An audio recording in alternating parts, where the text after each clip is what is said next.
shpifjeve dhe dezinformatave, dikush pagun një çmim. Unë me siguri do të isha sot milioner për 13 vjet sa me akuzojnë apo shkruajnë për mua njerëzit.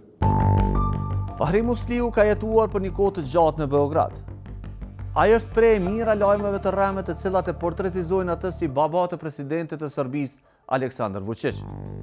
Profili i tij u përdor për të bindur qytetarët serb se presidenti i tyre mund të ketë baban shqiptar. Me përvojën e tij të gjatë, ai ka parë lëvizje dhe teknika të ndryshme të cilat u përdorën gjatë gjithë historisë për të manipuluar informacionin në Kosovë dhe informacionin në Serbi.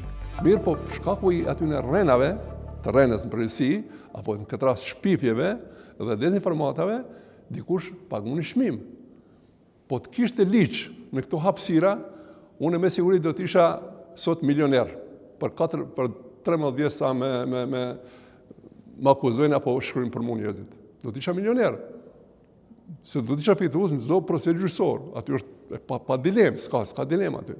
Mirë, po me këtë po merren edhe njerëz e nivelit lartë siç ka ndodhur rasti me shefin e kabinetit të presidentit të Kosovës vitin e kaluar.